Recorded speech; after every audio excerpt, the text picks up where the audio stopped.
आपल्यासोबत राज्याचे कृषी मंत्री आहेत दत्तात्रय भरणे. आपण बातचीत करणार आहोत. नाशिक जिल्हा किंवा राज्यामध्ये ॲग्रिस्टॅकच्या बाबत अनेक शेतकरी जे आहेत ते वंचित राहण्याची भीती जे वर्तवण्यात येते. काय आपण उपाययोजना करणार?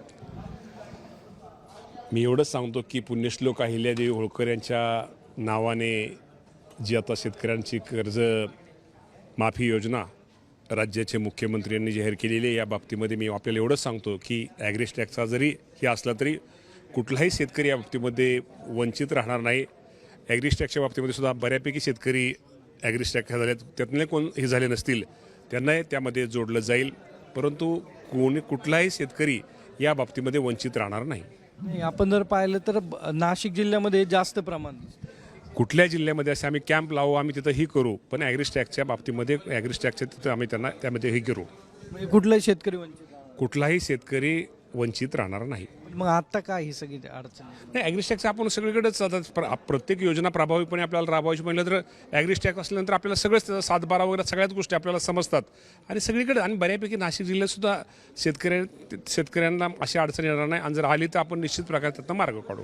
आपण जर पाहिलं तर खताच्या संदर्भात आता जर बोललं जाते की 7-12 असेल तरच खतं मिळली जातील. नेमकं या बाबतीमध्ये मी आपल्याला एवढंच सांगतो की ठीक आहे, युद्धामुळं निश्चित प्रकारे खताच्या बाबतीमध्ये थोड्या अडचणी आहेत.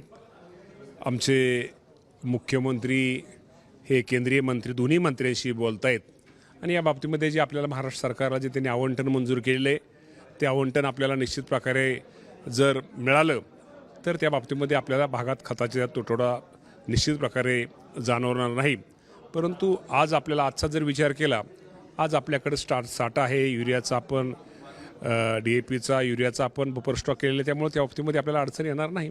7-12 जर कोणी मागत असेल तर 7-12 मागत असेल तर ते चुकीचं आहे. या बाबतीमध्ये निश्चित प्रकारे कारवाई बाबत केली जाईल.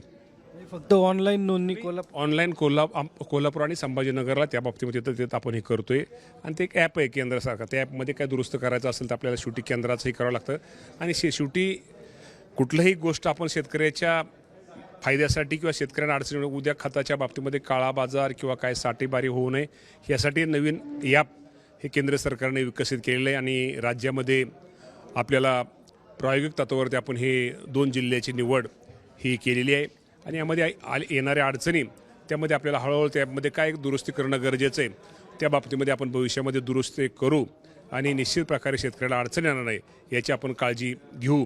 परंतु काय होतं, ह्या ॲपमध्ये काही शेतकरी युरिया जास्त मागतायत, जास्त घेत आहेत, त्यामुळे थोड्या अडचणी येत आहेत. युरियाच्या बाबतीमध्ये थोडं त्यामध्ये काय बंधन आणणं गरजेचं आहे, तेवढं थोडे दिवस बंधन आणण्याची गरज आहे. रात्री रांगा लागतायत, रात्रीपासून रांगा मी तुम्हाला म्हटलंच की शेवटी युद्धामुळं शेतकऱ्यांना भीती की भविष्यात आपल्याला खत मिळणार नाही, आपल्याला तुटवडा काय तर जाणवेल. परंतु आज तरी आपल्याला आजचा जर विचार केला तर थोडं आपल्याला अजून खताची उपलब्धता आहे आणि आवंटन आपण जे आपलं मंजूर केलं आहे केंद्र सरकारने, त्या आवंटन आपल्याला जर मिळालं तर त्या बाबतीमध्ये आपल्याला अडचण येणार नाही. नक्की कुठली अडचण जी आहे ती खताच्या बाबतीत येणार नसल्याची माहिती दत्तात्रय भरणे यांनी दिली आहे. कॅमेरामन किरण काजळेसह सागर साम TV पुणे.